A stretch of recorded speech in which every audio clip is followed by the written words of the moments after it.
religiosa, que tem profundo sentido para nós cristãos, que é quem não nascer da água e do Espírito, que significa justamente um movimento.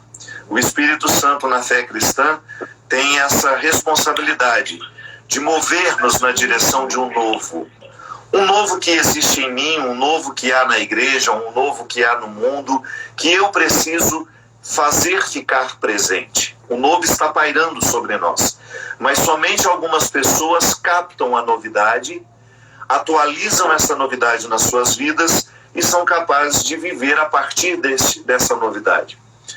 O movimento do Espírito em nós continua sendo assim, é converter-nos, mas eu sempre digo que a primeira tentação é achar que Deus está nos convertendo em outras pessoas. Não, Deus está convertendo em nós mesmos. Eu preciso chegar à minha essência, preciso chegar ao conhecimento da minha essência. E às vezes eu fico distante disso. Eu posso viver alienado das minhas possibilidades, posso viver esquecido dos meus valores, posso estar absolutamente fora do controle das minhas possibilidades, da minha capacidade. Há tantas formas de viver assim, há tantos caminhos mais fáceis, que me exigem menos, que vão me solicitar menos transformações. E Nicodemos, naquele momento, então, recebeu esse conselho de Jesus, que é absolutamente atual até os dias de hoje. Eu também, mesmo já sendo um homem velho, não tão velho como era Nicodemos naquela época, eu também sinto a necessidade de nascer de novo diariamente, de recordar quem eu sou e de viver o mesmo sentimento do partejamento, né, que um dia me trouxe ao mundo, o mesmo movimento de contrações que me expulsou do ninho, que me expulsou do berço. Eu costumo dizer que nós chegamos ao mundo a partir de uma expulsão. O ventre da nossa mãe é muito inteligente, a inteligência humana está no funcionamento do corpo, né? A gente tem uma expressão dessa inteligência no próprio funcionamento do corpo. Chega um determinado momento em que o corpo da mulher não segura mais a cria. Está na hora de nascer. E nós somos expulsos daquele mundo agradável, daquele mundo onde todas as minhas necessidades eram satisfeitas por uma outra pessoa. E de repente eu entro neste mundo ainda com muitas indigências físicas, indigências emocionais, e preciso iniciar um processo de amadurecimento. Um crescimento que vai me levar um dia à autonomia. Piaget, na sua abordagem do desenvolvimento do juízo moral, dizia que a primeira fase da vida, ele chamou de anomia, onde eu não sou capaz de compreender nenhuma regra. Tudo é uma extensão de mim, eu não consigo nem me ver separado das outras pessoas. Também Freud chamou isso de fase oral, né? No momento em que eu tenho uma absurda incapacidade de compreender o outro como totalmente outro. Então é o meu desejo de abocanhar o mundo na fase oral. Eu mordo a minha mãe, eu mordo as pessoas que chegam próximas de mim. É uma expressão que identifica justamente a minha necessidade de que tudo seja meu. Na anomia é assim mesmo, é um profundo egoísmo que nos toma, que nós somos incapazes de pensar qualquer coisa fora das nossas necessidades, fora do nosso corpo. Aí depois chega a heteronomia, em que eu sou capaz de perceber o mundo observando os que já vivem fora de mim. Eu já consigo me separar dos outros, a minha compreensão já é separada, eu sou alguém fora do mundo, eu sou alguém que não é minha mãe, eu sou alguém que não é o meu pai, e eu vou viver na observância, vou observar essas pessoas vivendo. Piaget dizia que a compreensão das regras morais, nesta fase, ela passa pela observação e pela imitação. Então não é que eu compreendo o valor das regras, eu obedeço porque eu observo alguém obedecendo. Mas isso ainda não é maturidade. A maturidade é quando eu não preciso mais alguém fazendo diante de mim para eu obedecer. Ou eu não preciso alguém me observando nem me vigiando para eu fazer. Aí eu já estou no território da autonomia. Que é essa maturidade que me permite olhar o mundo como um lugar onde eu posso acrescentar. E quando a gente nasce, meu caro, a gente inicia esse processo. Quando é que nós vamos assumir a autonomia? Quando é que nós vamos ter um pouco de sabedoria na lida com a vida, com as pessoas, não sei. Mas isso precisa acontecer em algum momento. E o nascer de novo para Jesus é um pouco disso. De repente eu me sinto muito na heteronomia, eu não estou vivendo por um valor meu, eu estou vivendo porque eu estou imitando os outros. Mas chega um momento em que eu preciso nascer de novo, em que eu preciso abandonar esse antigo jeito de viver e ter uma nova perspectiva, uma perspectiva mais madura. Eu vou fazer não é porque o outro está me mandando, eu vou fazer não é porque o outro está me exigindo, nem tampouco porque eu estou sendo observado. Eu vou fazer porque tem um valor. E Jesus chamava isso de maturidade espiritual, emocional, e foi justamente o que ele propôs a Nicodemos naquele tempo. Caraca, ô padre, você falou aqui anomia, heteronomia, autonomia, cara, assim, incrível. E aí, deixa eu fazer uma pergunta aqui. Eu sou um cara do dinheiro, entre aspas, hoje, né? Eu trabalhei no mercado financeiro há muitos anos, 12 anos no mercado financeiro. Pessoas a serem empreendedoras, né? Exatamente, ajudar elas a empreender melhor, investir na grana dela, gerenciar as finanças pessoais e tal. E eu tive um momento da minha vida, e no ano passado eu tava em Portugal e um amigo, ele chegou para mim e falou: você deveria ler a Bíblia, né? Eu falei: mas que Bíblia, cara? O meu negócio é negócios, foi de dinheiro, foi de investimentos, investir em ações, escolher as melhores ações e tal.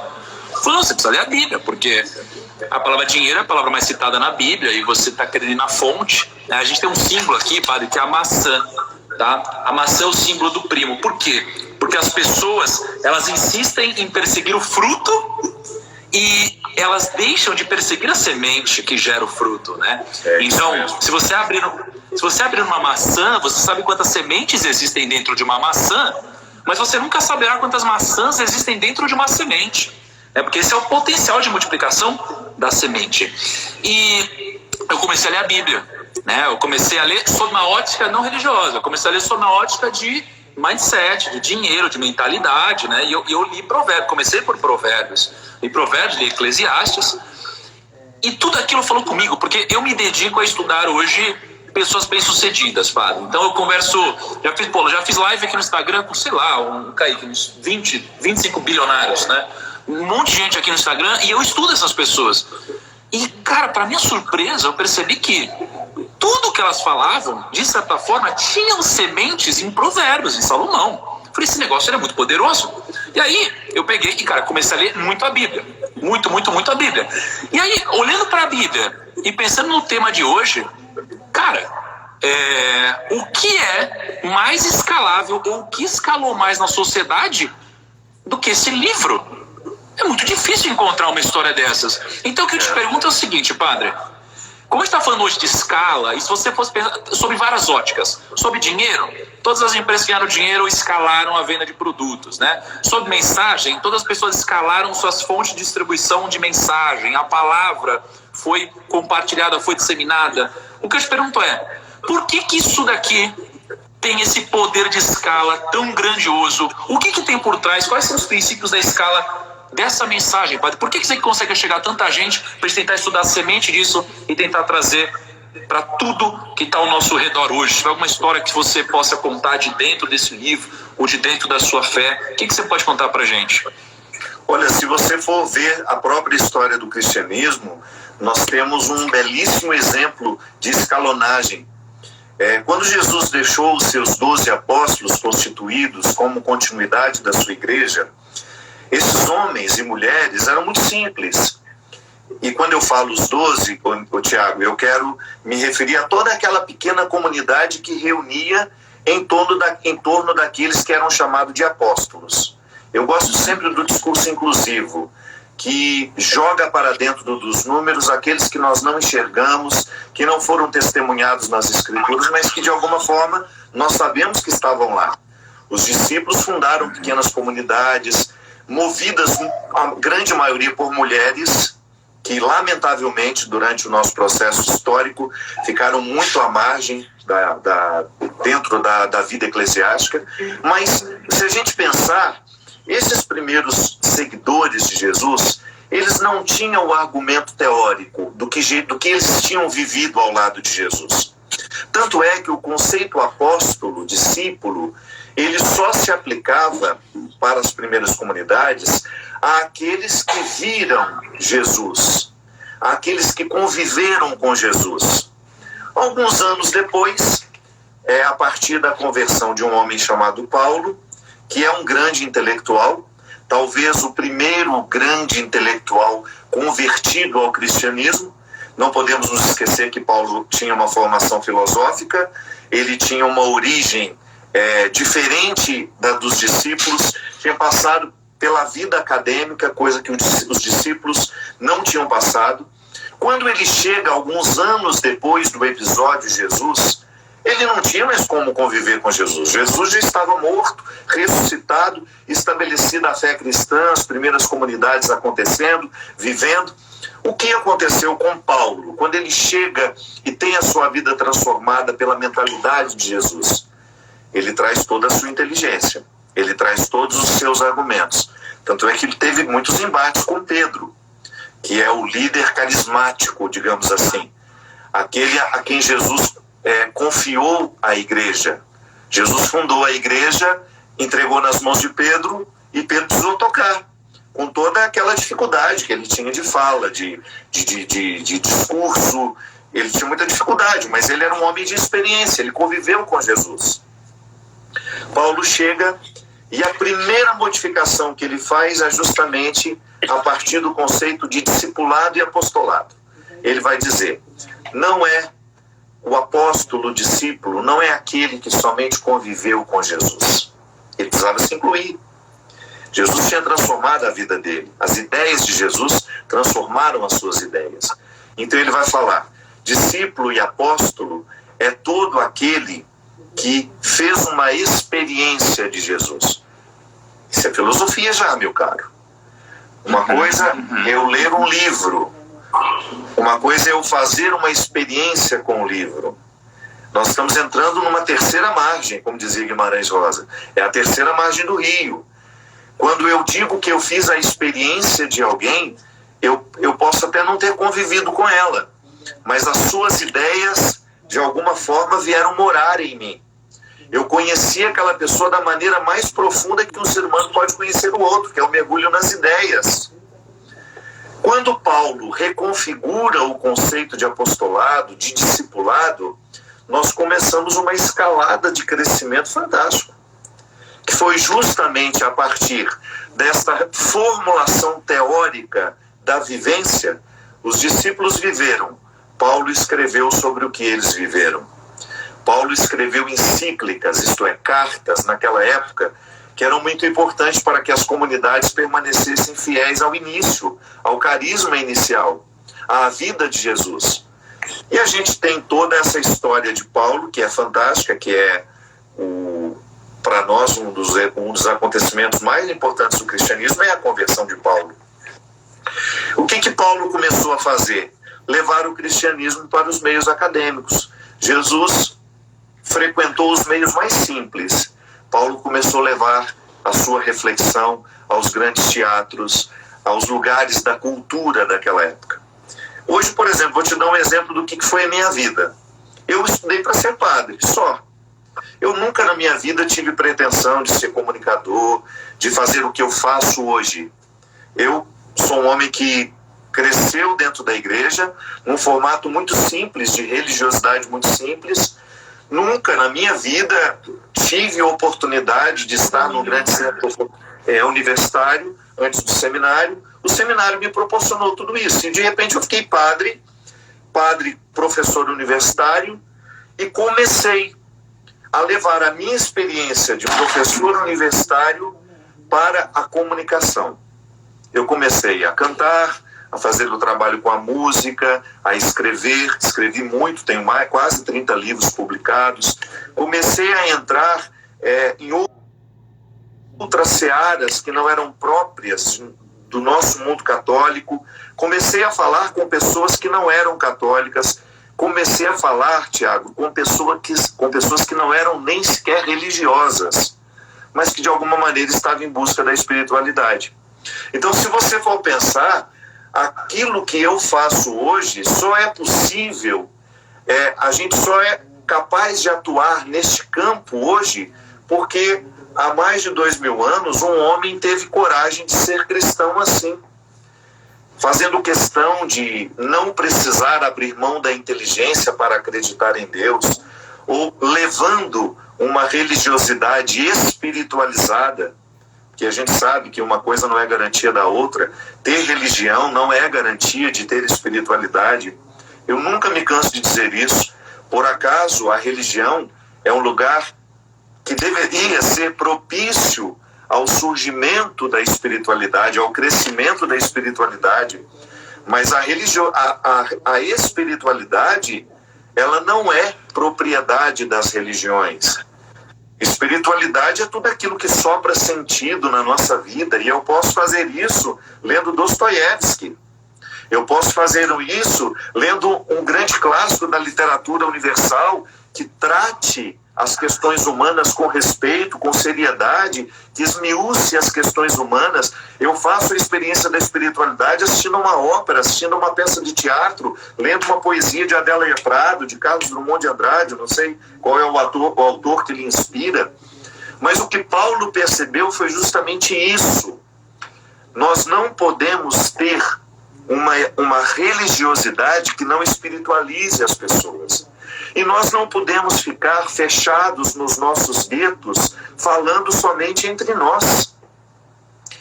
Cara, se me fez bem o Evangelho, eu quero falar disso aonde eu for.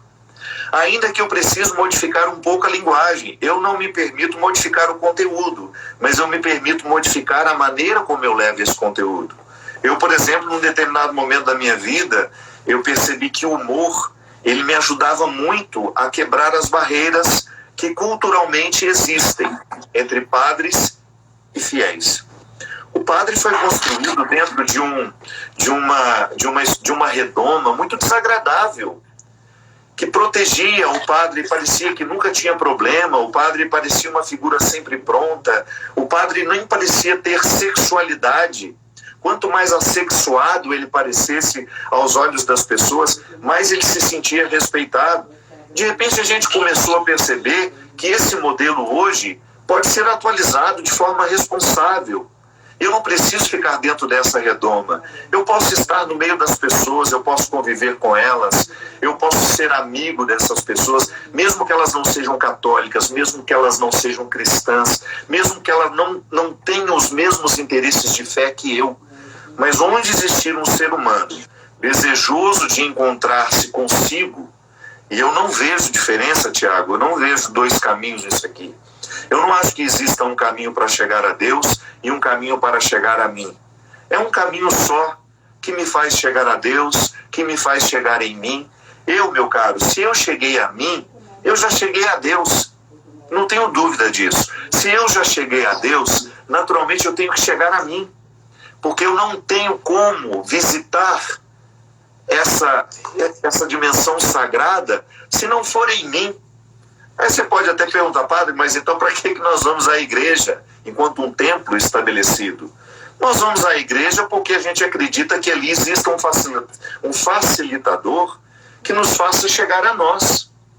É claro que às vezes não existe, né? Às vezes a igreja é até aquilo que acontece dentro da igreja se mostra como um obstáculo ao meu encontro com Deus, mas por regra deveria ser um lugar propício para o encontro com Deus e consigo mesmo. Paulo teve essa percepção.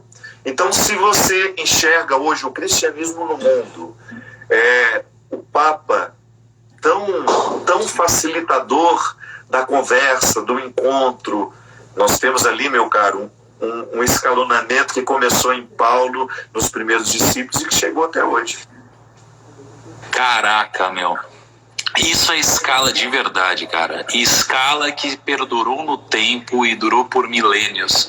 Ô padre, eu preciso daqui a pouco continuar uns conteúdos que eu prometi pra galera, só que o problema é que dá vontade de ficar aqui só te ouvindo e aprendendo contigo, né?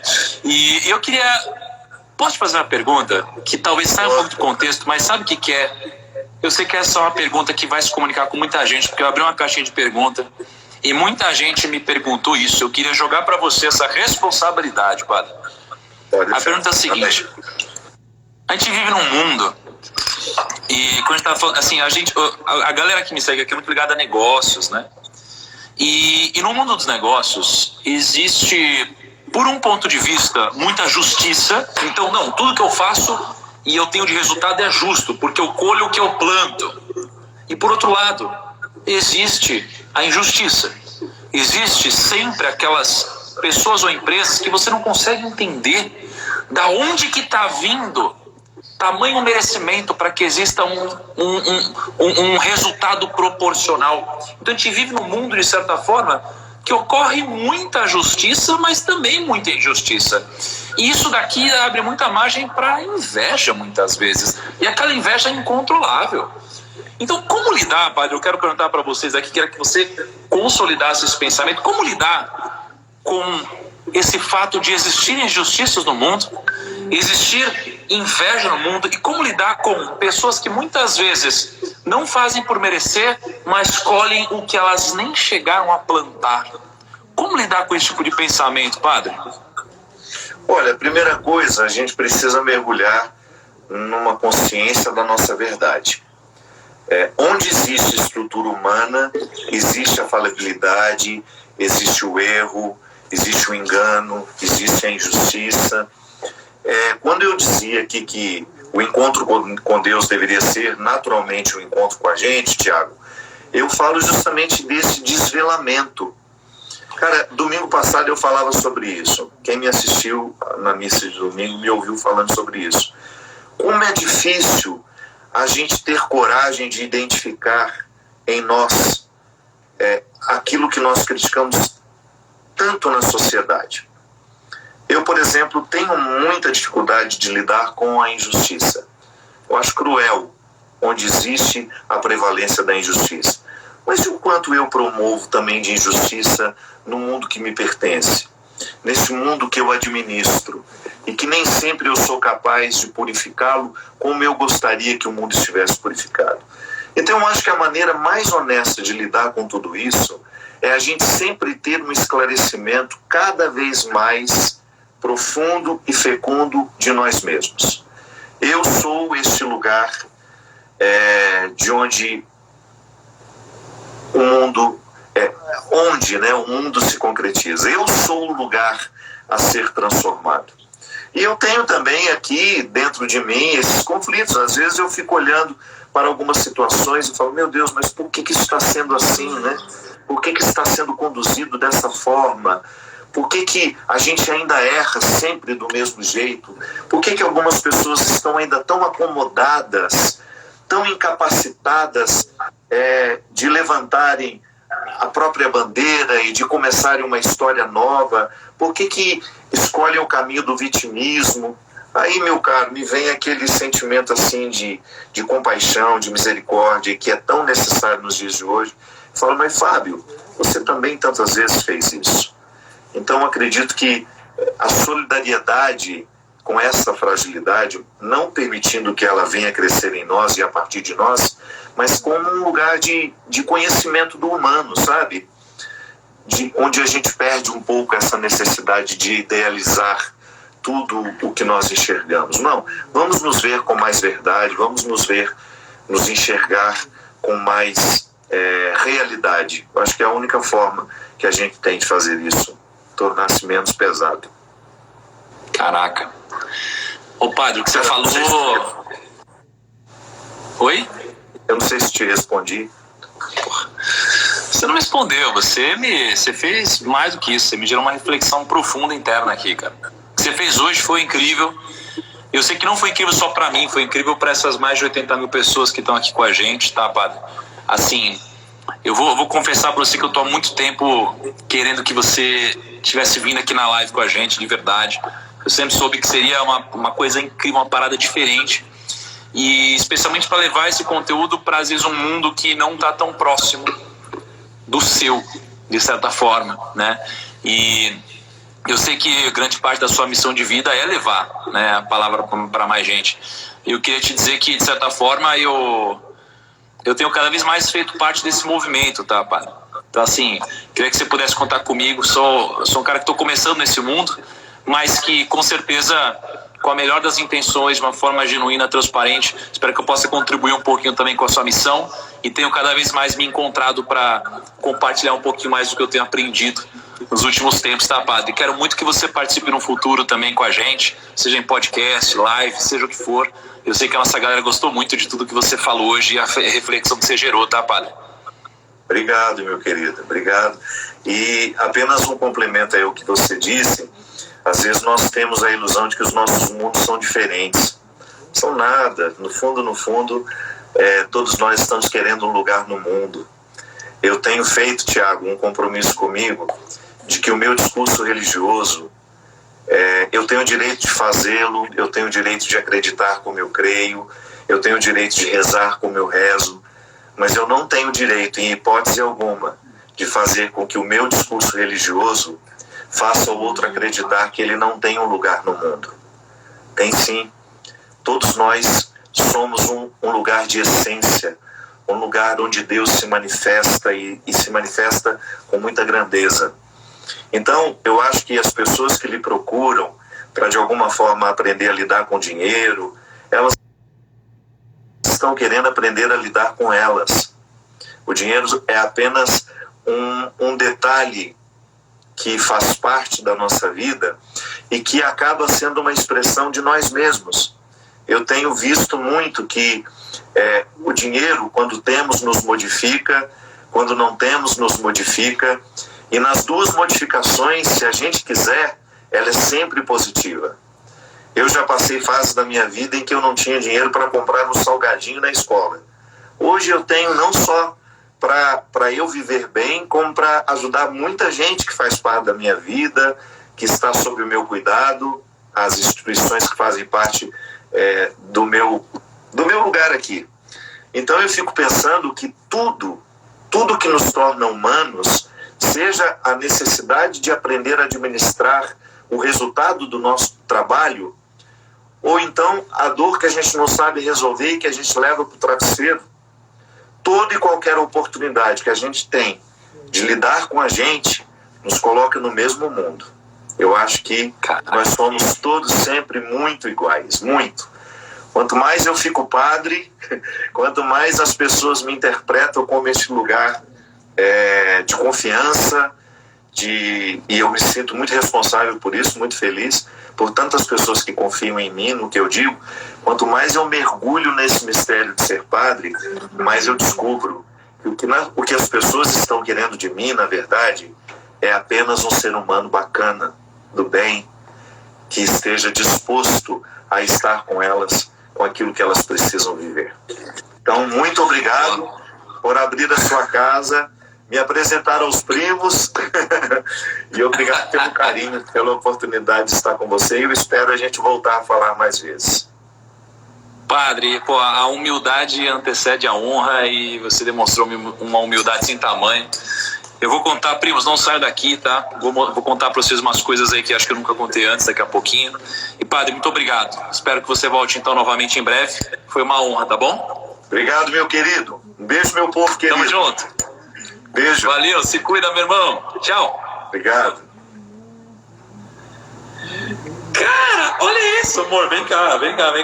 Meu, olha isso, cara. O padre arregaçou. Ele é bonito, né? Arregaçou. Cara, bonitão. Como ele transmite paz. Cara, absurdo. Não, mas olha só, os primos nem sabem que tá só começando essa live hoje. Eu preciso anunciar o primeiro participante que vai vir aqui passar com a gente esses 7 dias. Cara, eu preciso passar um monte de recado e passar um conteúdo sobre escala absurda, que a gente tem um método aqui. Já. E, padre, você é incrível. Somos todos seus fãs aqui em casa. Amamos. E aqui em casa não, aqui, né? Nessa grande casa, né? Estamos aqui com 90 mil pessoas quase. Padre, você é incrível, tá? Vamos lá. Kaique, será que a gente mostra agora o que a gente gravou hoje? Porque assim, primas, hoje a gente ligou para essa pessoa, tá? A gente ligou para essa pessoa, que é a primeira participante, que vai passar com a gente 7 dias, a gente ligou pra ela. Será que a gente mostra agora o vídeo que a gente gravou hoje? A gente ligou pra ela. A gente ligou e a gente teve até que dar uma editadinha, porque ela demorou pra falar, porque tava nervosa. Eu acho que vai mostrar, hein? Agora ou daqui a pouco? Agora? Vamos agora. Ó, vou botar agora, porque daqui a pouco eu mostro pra vocês como que a gente faz pra escolher o próximo participante. Padre, cara, eu vou fechar essa live e vou ficar refletindo na minha varanda um tempo aqui, tá? Vamos lá, deixa eu botar esse vídeo aqui para vocês, só para vocês perceberem. Aumenta o som aí.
Bom, temos aqui então a primeira participante. Mostrei um vídeo, eu vou botar depois nos stories com som para vocês. E daqui a pouco eu falo como que a gente vai fazer para escolher o segundo participante, né? A gente já sabe, né? Já tem um método aqui para escolher o segundo, né? Sim. E tem que estar participando dessa live, não é? Isso mesmo. Então se prepare que daqui a pouco a gente vai explicar para vocês como a gente vai escolher a segunda pessoa. E é o seguinte, vamos falar de escala. Pessoal, o padre falou muito bem sobre vários conceitos, inclusive a Cá anotou tudo para botar um resumo para vocês depois, tá? Infelizmente essa live não vai ficar gravada, né? Porque a gente quer que vocês estejam aqui com a gente focados. Se a gente falar que vai ficar gravado, as pessoas não focam tanto e depois nem assistem depois. Então só vai assistir isso tudo quem estiver com a gente ao vivo, ok? Então vamos lá. Pessoal, vamos falar um pouquinho sobre a escala, tá?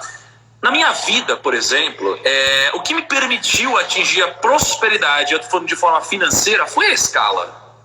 Foi a escala, tá? Porque, imagina, eu era barman, eu era garçom.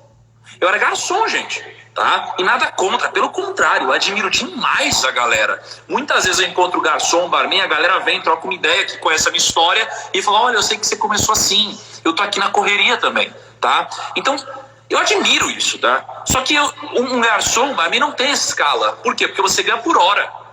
E quando você ganha por hora, você tem um limite de quanto dá pra você ganhar. Você tem um limite. Então, como que você espera atingir alguma prosperidade financeira se você não consegue escalar o que você faz? Não dá para comprar tempo, você tem um tempo escasso, mas a maioria das pessoas insiste em vender o seu tempo. Parou para pensar nisso? Não dá para comprar tempo. O tempo ele só acaba. E ainda assim as pessoas insistem em vender o seu tempo. Então, cara, não faz sentido isso. Não faz sentido. Tá? Então, veja só, a escala ela é essencial se você quiser construir qualquer nível de riqueza que seja relevante. Tá? A escala ela é o princípio fundamental da construção de patrimônio, porque por trás dela tem um limite. Por trás dela tem um limite. Qual que é o limite? O tempo. A escala quebra um limite físico, que é o tempo. Todos nós temos 24 horas. Você tem 24 horas. Eu tenho 24 horas. A Cá tem 24 horas. Todo mundo tem. Qual que é a única forma de você romper essa barreira do tempo? Através da escala. Sem isso você não consegue romper a barreira do tempo. Então deixa eu mostrar uma coisa para vocês aqui. Eu vou desenhar na lousa agora. Tá? Vou desenhar na lousa. Vamos lá. Vou até tirar os comentários aqui. Quero que vocês prestem atenção. Vamos dar a caneta aí, Kaique, por favor. Caneta? Qual que é? Cadê a caneta preta? Aqui. Olha só. Opa, você não viu a tela, amor? Olha aqui. Aqui. Toma. Presta atenção aqui, gente. Imagina o seguinte, ó. Você tem um gráfico, tá bom? Estamos falando de escala. Tem aqui, ó. 1 hora, 2 horas, 3 horas, 4 horas, 24 horas. Tá? Não, vamos por aqui, ó. 24 horas aqui, por exemplo. E aqui você tem, então, esse eixo, ele é o eixo do seu salário por hora. Ou seja, o seu ganho por hora, tá? Aqui é o seu eixo do número de horas trabalhadas. Então, como que funciona o gráfico da maioria de vocês? E o que era o meu gráfico quando eu era um barman, quando eu trabalhava de madrugada. Inclusive a Ká trabalhava comigo de madrugada, a gente trabalhava junto com o barman. Eu inclusive fazia o meu drink, fazia o dela também. Olha só como que eram as coisas, né? Mas enfim, deixa isso para outra história. Então, ó, você ganha por hora, ok? Então você ganha por hora. Só que o seu limite de ganho está aqui. Então depois disso, você não tem mais ganho. Você ganha até aqui. E você tem um limite de ganho. Como que você faz para ganhar mais dinheiro? Como? Pensa comigo. Como faz para alguém ganhar mais dinheiro? Se você ganha por hora, se você é um CLT e não tem meritocracia no seu trabalho, e você ganha em função não do que você produz, mas do seu esforço, como que você faz para ganhar mais dinheiro? Você se esforça mais. Só que tem um limite, porque você pode chegar até aqui. O dia tem 24 horas. Então, se você quiser ganhar mais do que isso, o que você precisa fazer? Você precisa aumentar o seu valor marginal por hora. Então, vamos supor que você consiga ganhar mais. Essa caneta tá muito ruim, né? Aqui, ó. Então, vamos supor que você consiga ganhar mais. Então, você vai ganhar mais por hora. Mas chegou aqui de novo, você tem um limite. Então você tem um limite que não dá para romper, porque você sempre tem 24 horas. Qual que é o segredo aqui então? Você precisa romper essa barreira do tempo. Então você é um personal trainer, né? Você é um personal trainer, o que você faz? Você vai dar 24 horas de personal, tem um limite de tempo. Você é um funcionário CLT, você vai trabalhar, vai para casa, acabou. Você não ganha por resultado, você ganha por esforço. Entende? Então, esse é o problema. O que rompe esse limite aqui... Baixa esse negócio, por favor, Craig. O que vai te fazer romper essa barreira do tempo é escala. E o que eu vou te ajudar aqui é a criar escala. Porque, você lembra daquele frame lá, gente? A gente tem assim, ó. Você lembra disso? A gente tem aqui, ó. Princípios filosóficos, princípios técnicos, tá? Aqui a gente tem as regras do jogo, as regras do sucesso e a regra de ouro. Você lembra disso? Dentro das regras do sucesso, a gente já falou de escala e direção. Hoje a gente está falando de escala. É importante você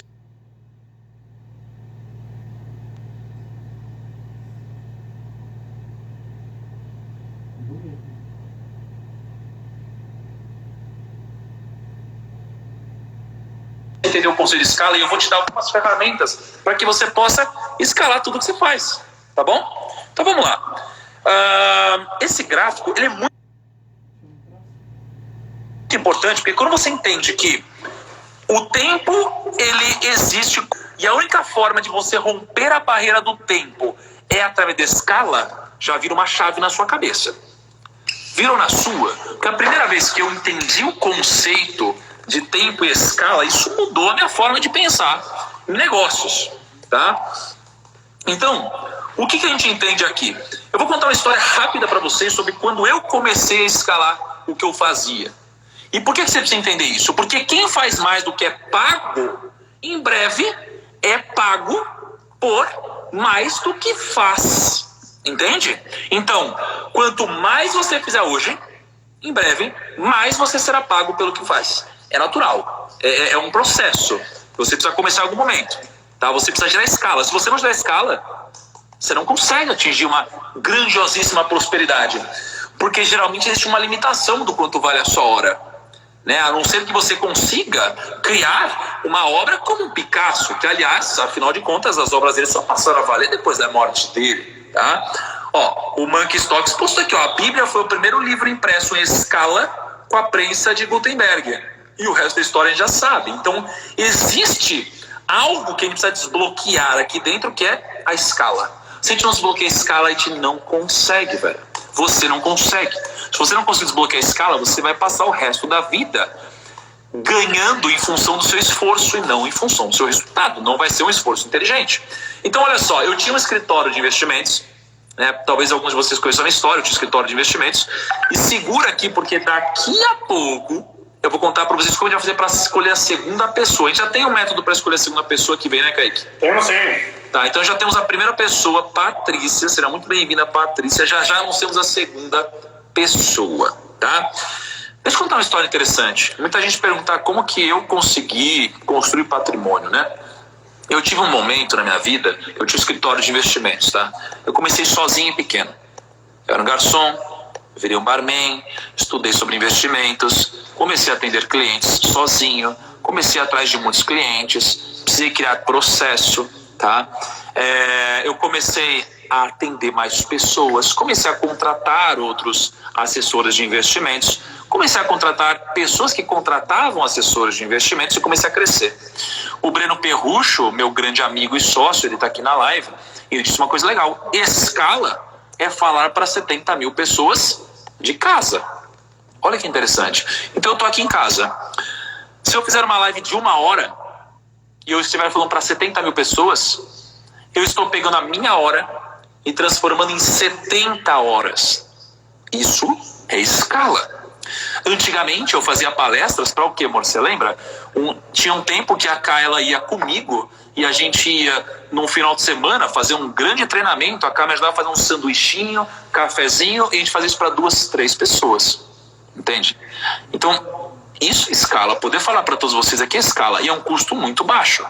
O custo daqui é o que? É meu celular, é a luz, o que mais? É o meu time, o Kaique está aqui. E é isso. Entendeu? Isso é com um custo baixo. Isso é escala. Você consegue escalar com um custo baixo. Ok?